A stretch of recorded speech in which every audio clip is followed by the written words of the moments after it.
প্রকৃতি যে কতটা সুন্দর হতে পারে সেটা হয়তো এই বসন্তে পুরুলিয়া না আসলে জানতেই পারতাম না। পাহাড়ের কোলে ফুটে উঠেছে সারি সারি দিগন্তব্যাপী লাল পলাশ, আর মনে হচ্ছে কেউ যেন পলাশের কার্পেট বিছিয়ে দিয়েছে। পুরুলিয়ার আকাশ, বাতাস, পরিবেশ সবাই যেন এক সুরে বলে উঠছে বসন্ত এসে গেছে। সাথে রয়েছে বরন্তী ড্যামের সূর্যাস্তের এক অপূর্ব সুন্দর মুহূর্ত, আর গড় পঞ্চকোটের অজানা এক ইতিহাস। সমস্ত কিছুই তুলে ধরবো এই ভিডিওতে আপনাদের সামনে।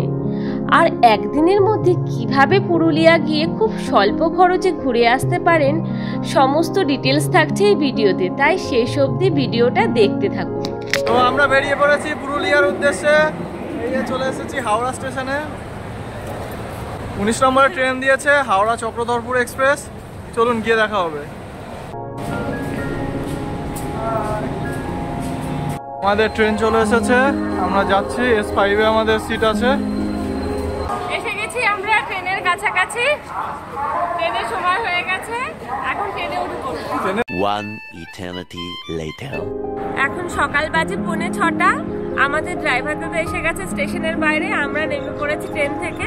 এখন গাড়িতে উঠবো, গিয়ে তারপরে ঘোরা স্টার্ট করব। A few moments later. Finally আমাদের গাড়ি এসে গেছে। আমরা এখন সাইট সিন করতে বেরিয়ে পড়বো। চলো। গাড়ি কিছুটা এগোনোর পর থেকেই চোখে পড়তে লাগলো লাল পলাশের সমাহার। পুরুলিয়ার লাল মাটি আর রাস্তার দুধারে লাল পলাশের বাহার, এক অপূর্ব গ্রাম্য চিত্র।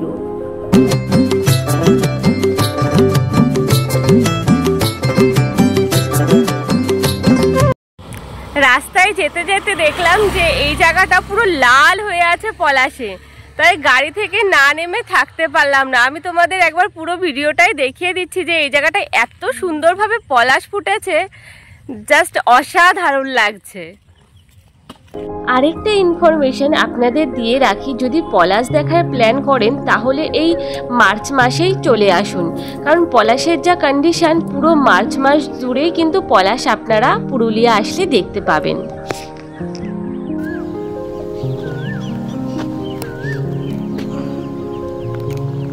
শুনতে পেলেন কোকিলের ডাক? চারিদিকে পলাশ আর পলাশ।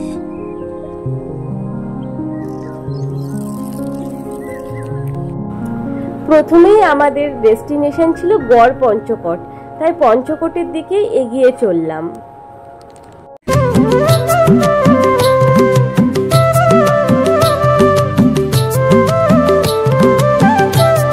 আমার সামনে এখন দেখতে পাচ্ছ এই যে একটা ওয়াচ টাওয়ার, এর ওপর এখন আমরা উঠবো। এখানে উঠলে আমরা পুরো ভিউটা খুব সুন্দরভাবে দেখতে পাবো। চলো তাহলে পরে দেখাচ্ছি ওপরে উঠে।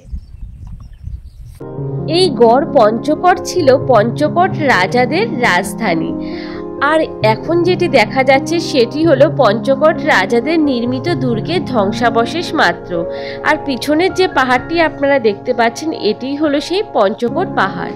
পঞ্চকোটে রয়েছে এই রিসোর্টটা, রিসোর্টটার এখানে রয়েছে একটা ওয়াচ টাওয়ার। এটা দিয়ে পুরো গড় পঞ্চকোট পাহাড়ের ভিউ, আর সাথে একটা পুকুরের পাশে পলাশে ঘেরা জঙ্গল, আর এই পাহাড়টা জাস্ট অসাধারণ লাগছে, দারুণ এক কথায়।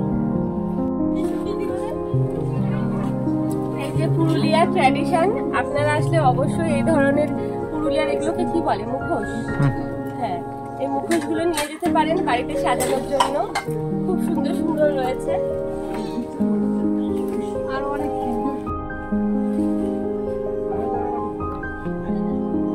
A few moments later. ঘোরাফেরা করার পর এখন খেতে বসে গেছি। 50 টাকায় এখানে দিচ্ছে ভাত, আলু পোস্ত, বেগুনি, ডাল। অরূপ, ওমা মার খাওয়া হয়ে গেছে, কেমন লেগেছে তোমার? গড় পঞ্চকোট ছেড়ে আমরা এখন এগিয়ে চলেছি ভেটি গ্রামের উদ্দেশ্যে। আমি এতটুকু বলতে পারি যে এই ভেটি গ্রামের পলাশ দেখে আপনাদের শুধু চোখই জুড়িয়ে যাবে না, মনের বিষণ্ণতাও এক মুহূর্তের মধ্যে দূর হয়ে যাবে।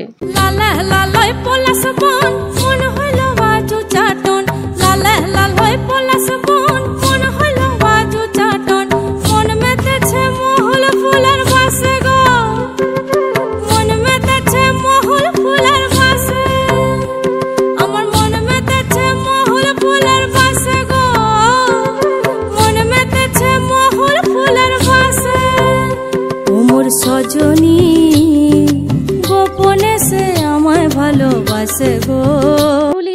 আপনারা দেখবেন এখানে ছোট ছোট বাচ্চারা পলাশের মালা বিক্রি করছে। আপনাদের যদি সামর্থ্য থাকে অবশ্যই চেষ্টা করবেন এদের কাছ থেকে একটু কিছু কেনার, তাহলে এদের অনেকটাই উপকার হবে। এবার আমরা রওনা দিলাম বড়ন্তির উদ্দেশ্যে। অপূর্ব সুন্দর রাস্তা দিয়ে পাহাড় দেখতে দেখতে চললাম বড়ন্তি ড্যামের দিকে। তার ভালোবাসার নাই ঠিকানা, যখন তখন না গোনা, ভালোবাসার নাই ঠিকানা, যখন তখন না গোনা, চিতদিনের জানা শোনা থাকে। শেষ বেলায় এই বড়ন্তি লেকের ধারে সূর্যাস্তের ভিউটা এক কথায় অনবদ্য ছিল। আর এই ড্যামের পাশেই রয়েছে প্রচুর খাবারের স্টল, আইসক্রিম, চা, পাপড়ি চাট। আর এই লেকের ভিউ দেখতে দেখতে গরম গরম চায়ে চুমুক দিতে কিন্তু মন্দ লাগবে না।